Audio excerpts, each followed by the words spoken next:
অভি আসি গেছে। অভি ফুলের টপ টপকে ওদের কাছে গেল। সুজানার দিকে মগ বাড়িয়ে দিয়ে বলল, নিন। সুজানা অনিচ্ছা প্রকাশ করার আগেই অভিক বলল। তাড়াতাড়ি নিন। সুজানা অনিচ্ছা সত্ত্বেও নিল। বলল, আমার এখন খেতে ইচ্ছে করছে না। খেতে হবে। জুনিয়র, আপনারা খাবেন? দুজনে চেহারা বিকৃতি করে উঠল। সুজানা ঠোঁট টিপে হেসে উঠল। অভিক ভ্রু কুঞ্চন করে তাকাতে সুজানা অন্যদিকে ফিরে গেল। তারা বলল, তিতা। কেন তিতা হবে? সুজান বলছে কফি তিতা তিতা। সুজানা জিভে কামড় দিয়ে তাদের চুপ করতে বলল। অভিক এক হাতে কফির মগে, অন্য হাতে জার নিয়ে পানি দিতে দিতে বলল, সুজানা, আপনার মন খারাপ কেন? সুজানা কফির মগে চুমুক দিয়ে দ্রুত হাতের উল্টো পিঠ দিয়ে মুখ মুছল।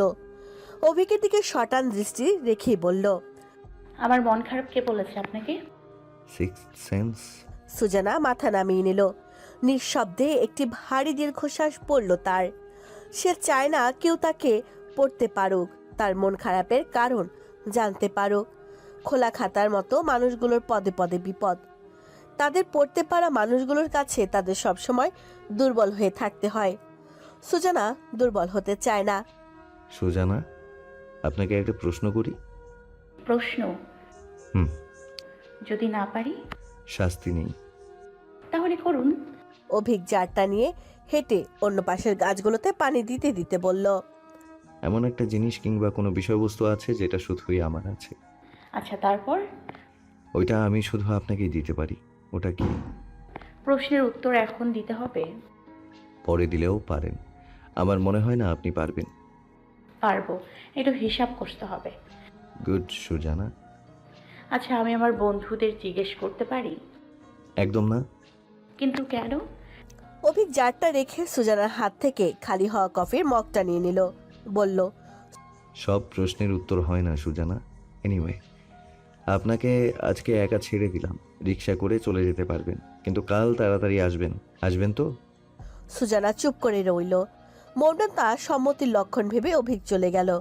ঘড়ির কাঁটা 10টার ঘরে গিয়ে পৌঁছেছে। মেহুলকে রাহেলা বেগম গত 5 মিনিট যাবৎ ডেকে ডেকে অস্থির হয়ে উঠেছেন। মেয়ের এখনো খাবার টেবিলে আসার নামগন্ধ নেই। এবার তিনি ভারী অসন্তুষ্ট হলেন।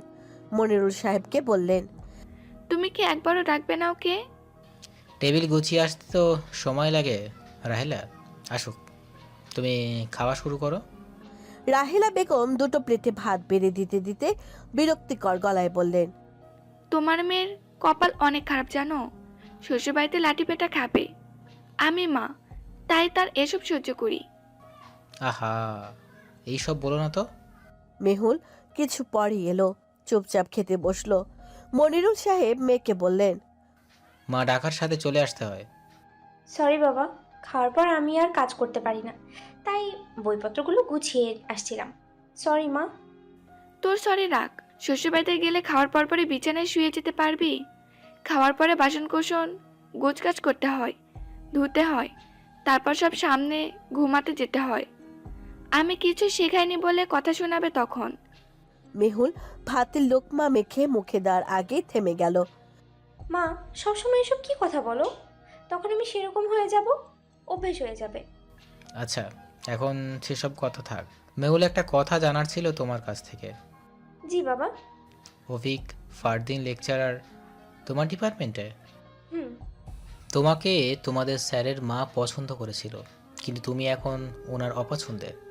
মেহুল খাওয়া বন্ধ করে বাবার দিকে তাকালো। কারণ উনি জানেন যে তোমার সাথে অন্য কোনো অন্য কারোর সাথে সম্পর্ক। বুঝতে পারছো আমি কি বলতে চাইছি? রাহেলা তার শোনার সাথে সাথে গোল গোল চোখ করে অগ্নিদৃষ্টি নিক্ষেপ করে তাকালো মেহুলের দিকে। মেহুল পানি খেলো। এইসব কি সত্যি শুনছি মেহুল? যদি সত্যি না হয় তাহলে আমায় বোঝাও কেন ওনারা এইসব বলছেন। আর যদি সত্যি হয়ে থাকে তাহলে বলো, কে সে? মেহুল সাদা প্লেটে ভাত নাড়তে লাগলো, শুধু চোখ প্লেটে নিবদ্ধ। মনিরুল সাহেব বললেন, আমি সুজানার কাছে এখন ফোন দিতে পারি, কিংবা অনেক উপায় আছে যার মাধ্যমে সত্যিটা জানতে পারি। কিন্তু ব্যাটার হয় তুমি যদি আমাকে সবটা খুলে বলো। আমি তোমার বাবা। মেহুলকে কিছু না বলতে দেখে তিনি বললেন, ওকে, সময় নাও। তবে কালকের আগে জানতে চাই সবটা। আশা করি তুমি কিছু লুকাবে না আমার কাছ থেকে। তোমাকে উচ্চ শিক্ষিত করেছি, তাই তোমার কাছ থেকে বেটার কিছু আশা করি আমি। আশা করি হতাশ হব না। রাহেলা, ওকে মাছ তুলে দাও। রাহেলা বেগম বাটি ঠেলে দিলেন। মেহুলা মাথা নামিয়ে চুপচাপ খেয়ে উঠে গেল, আলু আর বেগুন ভাজি দিয়ে।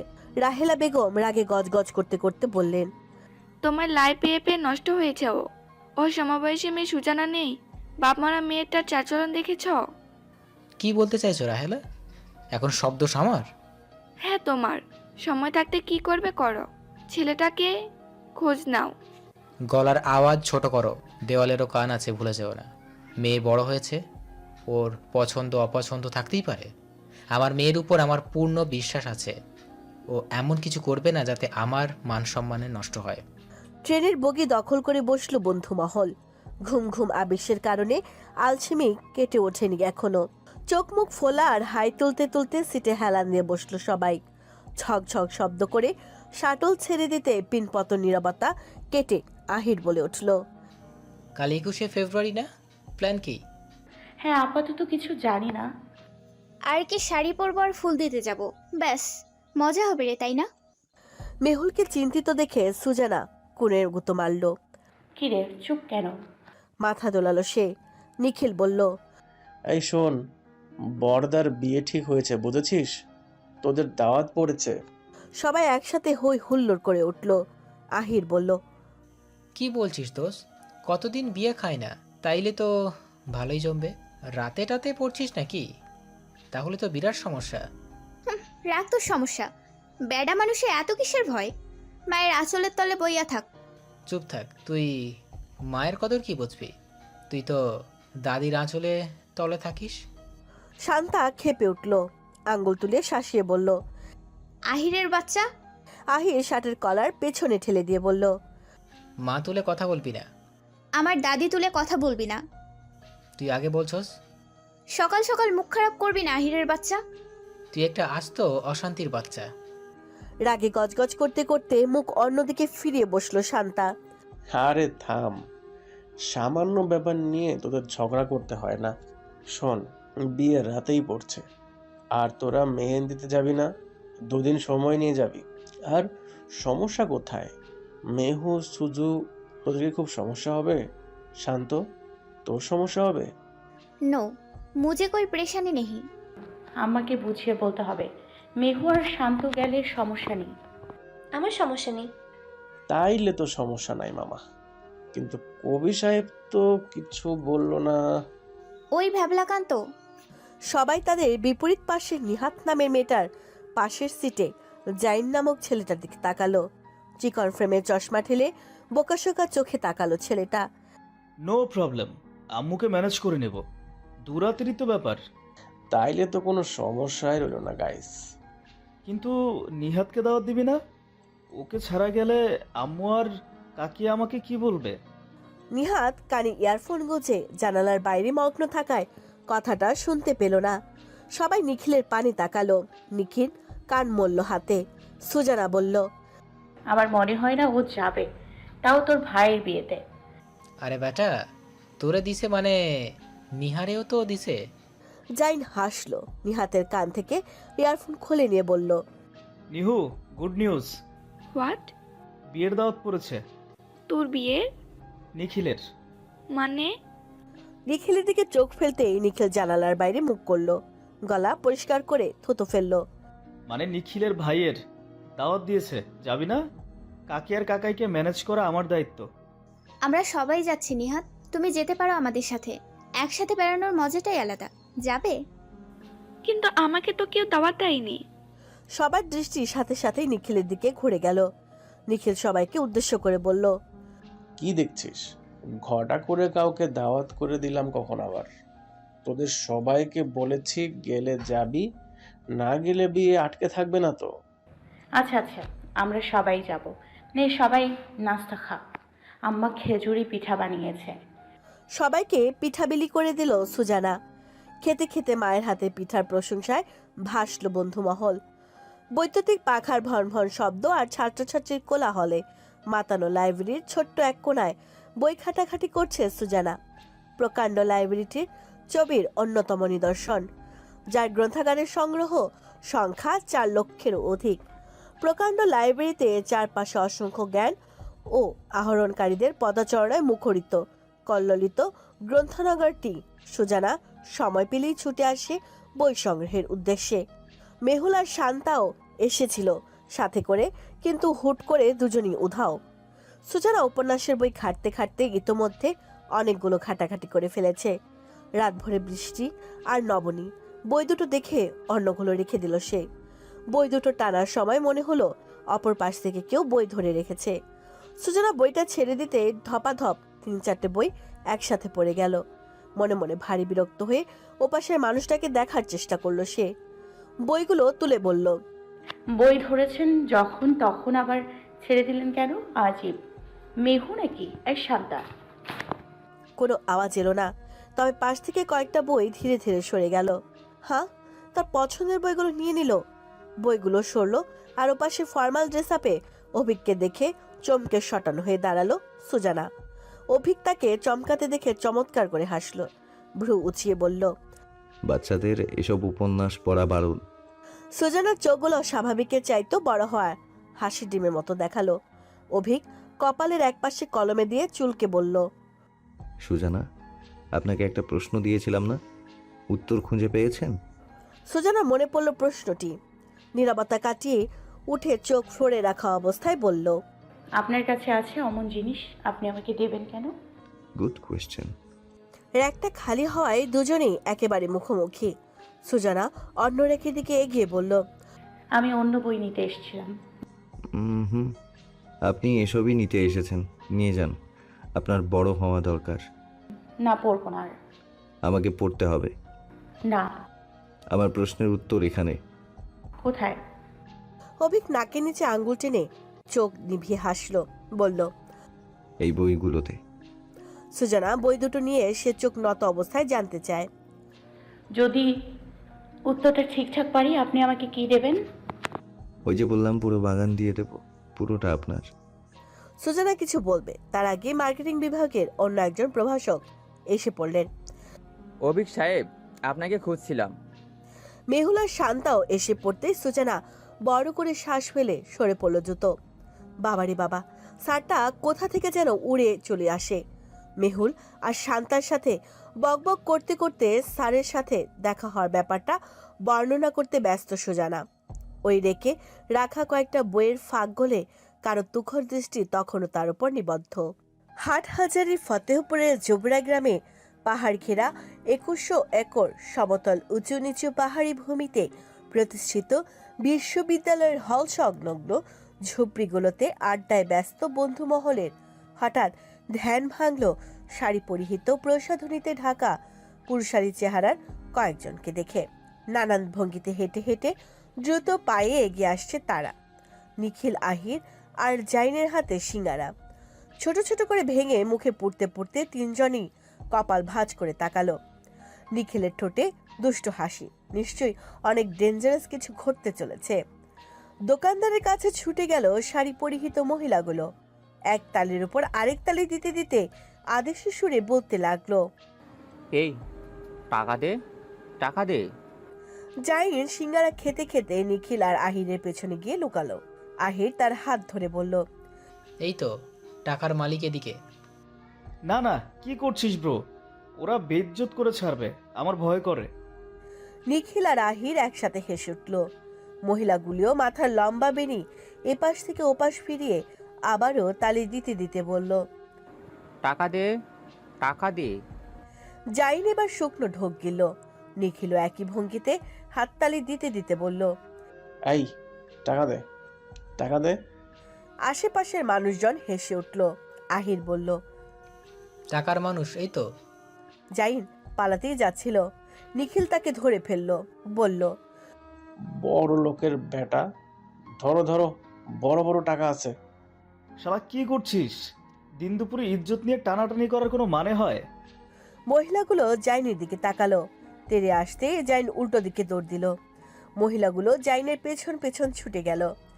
জাইন কিছু দূরে গিয়ে পেছন ফিরে তাদেরও দৌড়ে আসতে দেখে শুকনো ঢোক গিলে আবারও ছুটল। নিখিল আর আহিরও মহিলাগুলোর পেছন পেছন ছুটল। জাইন কিছু দূর গিয়ে থামলো। তার উদ্দেশ্য ক্যাম্পাস। ছুটতে ছুটতে একসময় নিহাত আর দলবলকে দেখে চেঁচিয়ে ডাকলো। নিহাত তাকে অমন দৌড়াতে দেখে থমকে দাঁড়ালো। জাইন তার কাছে ছুটে গিয়ে বলল, দেখ, ওই মহিলাগুলো আমার পিছু নিয়েছে। পিছু নিয়েছে? কেন? টাকার জন্য। কেন টাকা? আরে ওইগুলা হিজড়া, বুঝতে পারছিস না? ও আল্লাহ, তুই এদের ভয় পেয়ে এভাবে ছুটছিস? রিডিকিউলার জাইন। আরে না না, নিখিল আর আহির আমার পেছনে লাগিয়ে দিয়েছে। উফ, আমার বুকটা এখনো কাঁপছে। মহিলাগুলো তাকে ধরতে না পেরে ফিরে আসছিল। নিখিল আর আহিরকে দেখে ছুটে গিয়ে কলার ধরে পকেটে হাত ঢুকিয়ে দিল। দুজনই আকস্মিক আক্রমণে হতভম্ব, দুজনই তোতলাচ্ছে। মহিলাগুলো পকেট হাত ঢুকিয়ে গালে আলতো চাপড় মেরে বলল, এই টাকা বের কর, বের কর, এক্ষুনি বের কর, নইলে ছাড়বো না। তোর বেয়াদব মহিলা। নিখিল আমার বাচ্চা ভাই, কি বেয়াদব মহিলা! দেখ, আমার কাপড় চোপড় খুলে নেবে মনে হচ্ছে। ও আল্লাহ! জাইন দূর থেকে দুজনের এমন দশা দেখে হেসে কুটি কুটি। নিহাত বুকে আড়াআড়ি ভাবে হাত ভাঁজ করে কপাল কুঁচকে তাকালো। মহিলাগুলো আলতো করে ধাক্কা মারলো নিখিলকে, বলল, এই চিকনা, টাকা দে, তাড়াতাড়ি দে, দে দে বলছি। লম্পট মহিলা। মহিলাগুলো ক্ষেপে উঠল। তন্মধ্যে সুজানাদের দেখা মিলল নিহাতদের পিছনে। মেহুল বলল, ইমা, হিজড়া ধরেছে আহিরদের। ও আল্লাহ! কেসটা কি হলো দোস্ত? যাই না রে, পচাইতে গিয়ে নিজেরাই তো কেস খেলাম। কেউ তো বাঁচা ভাই। ওরে বাপ রে, কি শক্তি! মহিলাগুলো ইতিমধ্যে পকেটে হাত ঢুকিয়ে টাকা হাঁটানো শুরু করে দিয়েছে। আহির বলল, ও মা, আমার শ্বশুরই লাগছে। সুজানা, মেহুল আর শান্তা কিছু দূরে এসে বলল, এখন কি হবে? শান্তা সাহস করে এগিয়ে এলো। ব্যাগ থেকে যা আছে সব টাকা বের করে দেখিয়ে বলল, এই টাকা নাও, ওদের ছেড়ে দাও আগে। টাকাগুলো নেওয়ার জন্য সব মহিলা তেড়ে এলো। শান্তা এক ছুটে পালালো সবাইকে তেড়ে আসতে দেখে। সেই সুযোগে নিখিল আর আহির পালালো। মহিলাগুলো আর কোনো পথ না পেয়ে নিহাত আর জাইনদের দিকে ছুটতেই নিহাত তার দলবল নিয়ে পালিয়ে গেল। সবাই এসে থামলো শহীদ মিনারের কাছে। ধপাস ধপাস এক একজনের গায়ের উপর আরেকজন এসে পড়ল। হাসতে হাসতে এক প্রকার শুয়ে পড়ল আহির আর নিখিল। সুজানা, মেহুল হাসির চোটে ব্যাগ দিয়ে মুখ চেপে ধরেছে। চোখে জল নেমে এসেছে ইতোমধ্যে। জাইন এসে ধপ করে বসলো আহিরদের পাশে, বলল, টিট ফর ট্যাট। এই, তোদের কে বলেছে ওদের সাথে লাগতে? হ্যাঁ, পারিসও বটে। ইজ্জত ফ্রষ্ট তো থাইকা বাঁচতে গেলাম। মা গো মা, এই পেডি মানুষ এমন বেয়াদব কেমনে হয়? কেমন কইরা ধরছে, বাপরে বাপ। শান্তা, মেহুল রেগে তাকালো। জাইন বলল, ওরা বেডি না। বলে সুজানা, মেহুল আর শান্তার দিকে তাকে জিভ কামড় দিল। নিখিল বলল, ওরা বেডানা বেডি সেটা যায় নামও কাম কি? বাপরে বাপ, যে শক্তি! এখনো হরলিক্স খায় নাকি? মানুষ ইজ্জত ভ্রষ্ট করে হরলিক্স খাওয়া? আচ্ছা আচ্ছা। তোদের আবার ইজ্জত আছে নাকি যে ইজ্জত ভ্রষ্ট হবে? অসহ্য! এ অশান্তির বাচ্চা, তুই থাক। তোরে কে ফটর ফটর করতে গেছে? আমাদের ইজ্জত নিয়ে টানাটানি পড়ছে আর তুই বলছিস ইজ্জত আছে কি না? কি শরম, কি শরম! মরে যাই। তুই মরে যা, আমি কবর খুঁড়ে আসি। আহ, থামবি তোরা? সময় দেখতো। মেহুল সময় দেখে মাথায় হাত দিল। জাইন বলল, ও মাই গড, অভিক স্যারের ক্লাস মিস। সবাই একে অপরের দিকে তাকালো। নিখিল জাইনের মাথায় ধপাস করে মেরে বলল, তোর বোন ক্লাসে চলে গেল আর তোরে বলে নাই? তুই না থাকলে বলতো। হ্যাঁ, আমি তোর বোনের কইলচা খাইছি। আরে থামবি, ক্লাস আর পাবো না। মাঝ ক্লাসে গিয়ে লাভ আছে? প্যারা নাই, আমরা বাতাস খাই। স্টুপিড, তোদের কারণে ক্লাসটা মিস হয়ে গেল। অসহ্য! তোর বেটি, তুই চুপ কর তো। আমার এখনো শিরশিরানি যায়নি। ভাই, মানুষ বিয়ার পর মরে না কেন? আমি তো বউ ছায়া মাত্রই মইরা যাবো। কথার কি ছিরি! ব্যস্ত জনপদের পদচারণায় মুখরিত ব্যস্ত চট্টগ্রাম শহর। শান্তাকে সাথে করে নিউ মার্কেটে চলে এসেছে সুজানা। আজ শাটল ধরেনি তারা। টেডি কিনবে অনা আর আবিদের জন্য। দাওয়াত যেহেতু পড়েছে, সেহেতু না গেলে অভিক স্যার বারবার কথাটা রিপিট করতে থাকবে তার কানের ওপর। কেমন আজব ধরনের মানুষ, যেন না শুনতেই চান না উনি। সুজানা কাউকে বলেনি যে অভিক স্যারের বাড়িতে সে পড়াতে চায়। সবাই জানলে সেটা নিয়ে অযথা মাথামাতি হবে। যদিও সে শান্তা আর মেহুলের কাছ থেকে কিছুই লুকায় না। একাদশ শ্রেণী থেকে তার 3 বান্ধবী আর 2 বন্ধু একসাথে এত দূর। জাইনের সাথে বিশ্ববিদ্যালয় প্রাঙ্গণে পরিচয় হলেও বোকাশোকা ছেলেটাও তাদের বন্ধু মহলের সর্বাধিক গুরুত্বপূর্ণ একজন। শান্তা পছন্দ করে 2টো টেডি বিয়ার চুজ করে দিল। প্রায় 1000-এর কাছাকাছি এলো দুটোর দাম। অন্যগুলো খানিকটা সস্তা হলেও সুজানার পছন্দ হচ্ছে না। ওনারা বড় মাপের মানুষ। নিজেকে অন্যের কাছে সস্তা উপস্থাপন করা নিয়ে সুজানার নিজের সাথে বহু দ্বন্দ্ব চলে। সে নিজের অভাব অনটনের ব্যাপারগুলো সহজেই কাউকে দেখাতে চায় না। কম বেশি সবারই এসব থাকে। অভাব অনটন না থাকলে অনেক কিছু শেখা থেকে বঞ্চিত হয় মানুষ। শান্তা টেরি দুটোকে দেখিয়ে বলল, এগুলো তোর স্টুডেন্টের হেভি পছন্দ হবে, দেখিস। একটু ছোট হয়ে গেল মনে হচ্ছে। মাঝারি সাইজের, টাকা বের কর, বড় পেয়ে যাবি। আচ্ছা থাকে। আর কিছু কিনবি? হুম। প্রসাধনীর বড় দোকানটাতে ঢুকে একজোড়া চুড়ি দেখলো সুজানা। শান্তা বলল, সুন্দর, আমিও কিনবো। সুজানা তার দিকে ফিরে অবাক গলায় বলল, তুই কার জন্য কিনবি? দাদুর জন্য। কখনো খেয়ালই হয়নি, আজ কিনবো। খুশি হবে ভীষণ। মা থাকলে মায়ের জন্য কিনে নিয়ে যেতাম না? উনিই তো তোর মা। ইয়েস, মাই গ্র্যান্ড মা ইজ মাই এভরিথিং। জন্মদিন উপলক্ষে আজ অনা আবিদের ছুটি। তাদের টিচার আসবে মাগরিবের পরে। কেক কাটার আগে ছোটখাটো করে কেক কাটার আয়োজন হবে মনে করে এসেছিল সুজানা। কিন্তু এসেই নবকুঠিরের বিস্তর আয়োজন দেখে হা হয়ে গেল সে। সামান্য একটা জন্মদিনের জন্য এত আয়োজন করা লাগে, আর এত মানুষ। কালো আর সোনালী রঙের সালোয়ার কামিজটি গত ঈদে কিনেছিল সে। ওড়নাটা একটু ভারী হয়, সে খুব কমই পরেছে ড্রেসটা। এমনিতেও সে আরামদায়ক কাপড় চোপড় পরতে বেশ পছন্দ করে। স্টুডেন্টদের জন্মদিন উপলক্ষে অন্য দিনের চাইতে একটু ব্যতিক্রম ভাবে এসেছে সে। কিন্তু এসে মনে হলো আরো একটু ব্যতিক্রম হওয়া উচিত ছিল। 12-13 বছরের কয়েকটা মেয়েকে দেখা গেল স্কার্ট পরা, বাচ্চা বাচ্চা কয়েকটা ছেলে পেলে, যুবক যুবতী তরুণ তরুণী সংখ্যা নেহাত কম নয়। শুধুই জন্মদিন নয়, নিশ্চয়ই আরো বড় কোনো কিছু উপলক্ষ আছে আজ। সুজানাকে দেখে মর্জিনা আনিকাকে ডেকে নিয়ে এলো।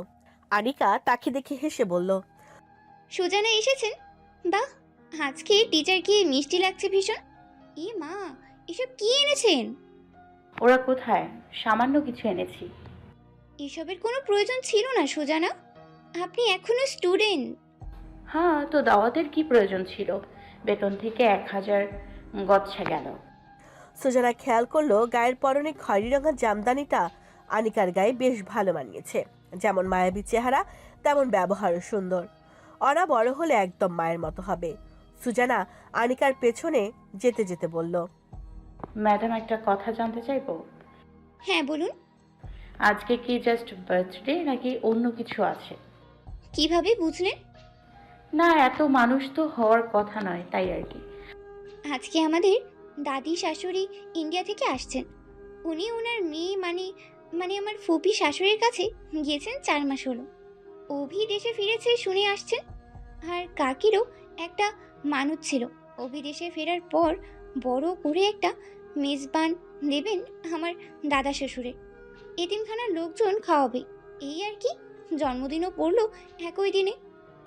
ও, তার মানে আসল ব্যাপার জন্মদিন না। তাহলে তো আমার না আসলেও চলতো। আমি কিন্তু বয়সে বড়, বকতে পারি। টিচারকে ছাড়া ওরা কেক কাটবে কি করে?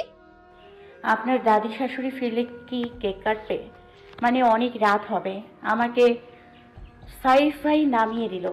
আমি 9টার দিকে আসতে বললাম। সাইফ? হ্যাঁ, আমার বড় ভাইয়ের মতো, আমার টিচারও বলতে পারেন। আমি ওনার কাছে পড়তাম এবং এখনো পড়ি। আচ্ছা, যাওয়া নিয়ে ভাববেন না, বেশি রাত হবে না। সবাই মাঝপথে গাড়িতে আছে। অভি আর আবিদের বাবা গিয়েছে, এক্ষুনি ফিরবে, তখন কেক কাটবে। আবিদ আর অনা ততক্ষণে আরো কয়েকটা বাচ্চা কাচ্চাকে সাথে নিয়ে হাজির। আবিদ কালো চশমা খুলে সুজানাকে চাইল। অনা সাদা ফ্রক মেলে ধরে বলল, সুজান বিউটিফুল, অনা বিউটিফুল। সুজানা হাসলো। দুজনেই টেডি বিয়ারের প্যাকেটটা নিয়ে তার মধ্যে খুলে ফেললো। টেডি বিয়ার পেয়ে ভীষণ খুশি হয়ে বলল, I love you Susan. Susanna হেসে দুজনের গাল আদর করে বলল, আই লাভ ইউ টু। আপনাদের তো আজকে ভীষণ সুন্দর লাগছে। সুজানকে চুন্দুর লাগছে। সুজানা আবারও হাসলো। দুজনই বাকিদের সাথে খেলতে খেলতে চলে গেল। চাপা স্বভাবের হওয়ায় সুজানা কারোর সাথে কথা বলতে পারল না নিজ থেকে। তবে আনিকার মা আনোয়ারা বেগমকে চেনায় ওনার সাথে খোঁজ গল্পে খানিকক্ষণ মজেছিল সে আনিকার ঘরে। খাওয়া দাওয়া বেশ হলো। অনা আবিদ তখনও ধরাছোঁয়ার বাইরে। সুজানা দোতলায় ঘুরঘুর করলো অনেকক্ষণ। কয়েকটা তরুণীর সাথে টুকটাক পরিচয় হলো বইকি। বেশ ভালোই লাগলো। কত বড় পরিবার আর কত আত্মীয় স্বজনেদের। মেহুলের এখানে বিয়ে হলে সে খুব সুন্দর একটা পরিবার পেত। পাগলটা তো সাইফ ওয়াহিদ ছাড়া কিছুই বুঝে না। আজব ভালোবাসা তাদের। পায়চারি করতে করতে আবারও আনিকার ঘরের দিকে পা বাড়াতেই নিচে হইচই শোনা গেল। তার মানে বাড়ির বড়গিন্নি এসে গেছেন। সুজানা যাবে যাবে করেও ওদিক গেল না। কোনো মতে কেকটা কাটার পর চলে যেতে পারলেই হলো। সে যখন আনিকার ঘরে বসেছিল তখন 17-18 বছর বয়সী একটা মেয়ে এসে বলল আনিকা ডাকছে। সুজানা মাথা দুলিয়ে চুপচাপ বসে রইল। যাবে কি যাবে না করতে করতে ঘর থেকে বের হলো। পথিমধ্যে অভিককে আসতে দেখে দুপা থেমে গেল তার। অভিকের সাথে আরো কয়েকজন আছে, নিশ্চয়ই বন্ধু টন্ধু হবে। সুজানা পালিয়ে গেল। আনিকার ঘরের ভেতর ঢুকে আনোয়ারা বেগমের পাশে গিয়ে পালঙ্কে গুটিসুটি মেরে বসতেই খেয়াল হলো পুরুষালী গলার আওয়াজ এই ঘরের ভেতরেই প্রবেশ করেছে। এরা এখানে কেন এসেছে বাবা? সুজানা পিছু করে বসে মাথায় দেয়া কাপড়টা আরো টেনে দিয়ে হাত দিয়ে হাঁটু আগলে তাতে থুতনি ঠেকিয়ে বসলো। কয়জন এলো তার হিসেব নেই সুজানার কাছে। আনোয়ারা বেগম আর পুরো ঘরের সব মুরব্বী মহিলাদের সাথে কথা বলা, হাসাহাসি তামাশা শেষ করে হঠাৎ একজন বলে উঠল, উনি কে? কালো ড্রেস। সুজানার বুকের ভেতর কেমন একটা করে উঠল। সে মাথা আরো নামিয়ে নিল। পাশ থেকে একজন মহিলা বলে উঠল, মেহমান আর কি, আচ্ছা তোদের টায়ার দেখাচ্ছে, আগে খাওয়া দাওয়া কর। অভি ওদের নিয়ে যা। অভিক মাথা দুলালো। পশ্চিমমুখী হয়ে নত মাথায় বসে থাকা মেয়েটার দিকে ভ্রু কুচকে চেয়ে রইল কিছুক্ষণ। তারপর বেরিয়ে গেল বন্ধুদের সাথে। সুজানা হাঁপ ছাড়লো। আনিকা ডেকেছে তাই যুবকগুলো কোন দিকে গিয়েছে তা দেখার জন্য রুমের বাইরে উকি দিতে চমকে উঠল। লজ্জা পেয়ে রক্তিম হয়ে উঠল মুখ। দেখলো কালো পাঞ্জাবি পরিহিত একজন সৌম্য দর্শন মানব তার সামনে দাঁড়িয়ে। পাঞ্জাবির কলারে সোনালী রঙের কাজ। সুজানাকে অমন করে চমকাতে দেখে মানবের সরল চোখ দুটোতে ধীরে ধীরে ফুটে উঠল ক্রূর হাসির ছাপ। সুজানা মাথা নামিয়ে ওড়না মুছলেকা করতে অভিক হাসল, বলল, আপনি ম্যারিড? না। তাহলে তখন ওভাবে ঘুমটা টেনে বসেছিলেন কেন? এমনি আমার অচেনা কাউকে ফেস করতে অসুবিধা হয় প্রথম প্রথম। গুড, কিন্তু একটা সমস্যা। কি? আমার বন্ধু বান্ধব সকলকে বলে দিয়েছি ঘোমটা দিয়ে রাখা মহিলাটি ম্যারিড, তাই সে কারোর সাথে কথা বলে না। সো এখন বুঝতে পেরেছেন? কি? জাস্ট কারোর সাথে কথা বলতে যাবেন না, এটাই। আচ্ছা। তন্মধ্যে আনিকা এসে বলল, এ মা অভি, তুই বললি না চেঞ্জ করবি, এখানে গল্প শুরু করে দিয়েছিস সুজানার সাথে। অভিক সুজানার দিকে এক পলক তাকিয়ে চোখ ঘুরিয়ে নিল। যেতে যেতে বলল, চেঞ্জ করব না আমি। হঠাৎ মুড চেঞ্জ তার? অভিক যেতে না যেতেই আনিকা বলল, আপনাকে আমি ডেকে পাঠিয়েছিলাম সুজানা। ওই আসলে স্যারের সাথে অনেক মানুষ দেখলাম তো। ই মা, এত লজ্জা পেলে চলবে? আমি আপনার বয়সে থাকতে এত উড়া উড়েছি, মা বাবাকে জ্বালিয়ে মারতাম। এখন বাচ্চা কাচ্চার মা হয়েছি তাই একটু শান্ত হয়েছি। তারপরও আহনাফ ফারদিনকে প্রচুর জ্বালাই। আপনি খুব লাজুক, তবে লাজুক মানুষ আমার ভীষণ ভালো লাগে। আনিকার পিছু যেতে যেতে হাসলো সুজানা। ওরা তাহলে আপনার মতো দুষ্টু হয়েছে। আনিকা একটু আওয়াজ করে হাসলো এবার। আপনিও বলছেন এ কথা? ওদের আব্বু সারাক্ষণ আমাকে এই কথা বলে পৌঁছায়। সুজানা তাল মিলিয়ে আরেকটু হাসলো। পথিমধ্যে সালমা বেগমের সাথে দেখা হয়ে গেল।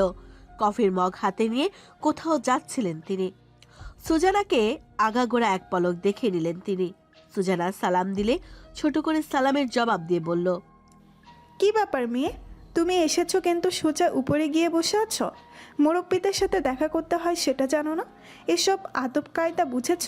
আজকে বলছি মাথায় রাখো। শ্বশুরবাড়িতে গেলে তখন শাশুড়ি তোমাকে মা কিছু শিখায়নি বলে কথা শোনাবে। এরকম ভুল আর করো না যেন। আজকালকার মেয়ে ছেলেদের তো আবার কোনো কিছু শেখাতেও নেই, তাদের হাতে লাগে। সুজানা মাথা নত করে মাথা নাড়ালো হালকা। আনিকা ঠোঁট টিপে হালকা হেসে সুজানার দিকে তাকালো। তুমি হাসছো কেন বউ? না ছোট মা, আমি ওকে এমনিতেও রান্নাঘরে তোমাদের সাথে দেখা করাতে নিয়ে যাচ্ছিলাম। দেখেছো, ওকে শিখিয়েছি তাই মনে রেখেছে, তোমাকে যেন দ্বিতীয়বার আর বলতে না হয়। কাট কাট গলায় কথা বলে উনি চলে গেলেন। উনি যেতেই আনিকা বলল, কিছু মনে করবেন না সুজানা, ছোট মা এমন কিন্তু খুব ভালো মনের মানুষ। না, আমি কিছু মনে করিনি। স্পষ্টবাদী মানুষ আমার ভালো লাগে। আমার দাদি শাশুড়ির সাথে আপনাকে পরিচয় করিয়ে দেওয়ার জন্য রেখেছি।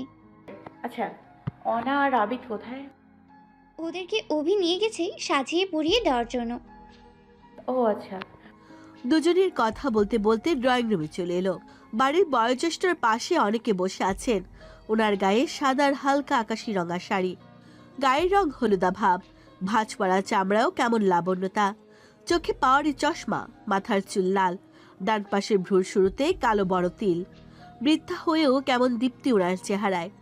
সুজানা দেখতে দেখতে অবাক হলো, এত সুন্দর নিশ্চয় যুবতী থাকতে আরো বেশি সুন্দর ছিলেন। বৃদ্ধা সবার সাথে টুকটাক খোশ গল্পে মত্ত। আনিকা সুজানাকে নিয়ে গেল, বলল, দাদু সুজানাকে এনেছি, ইনি সুজানা ওদের টিচার। বৃদ্ধা চাইলেন সুজানার দিকে। সুজানা সালাম দিতেই সালামের উত্তর দিলেন, বললেন, বসো। দাদু আমাদের অন্য কাজ আছে, উনি পরে বসবেন। আচ্ছা। বৃদ্ধা আবারও খোশ গল্পে মজে গেলেন। সুজানা বলল, উনি অনেক সুন্দর, মাশাআল্লাহ। উনি এ বয়সেও কত আধুনিকা জানেন। বুঝতে পারছি খানিকটা হলো।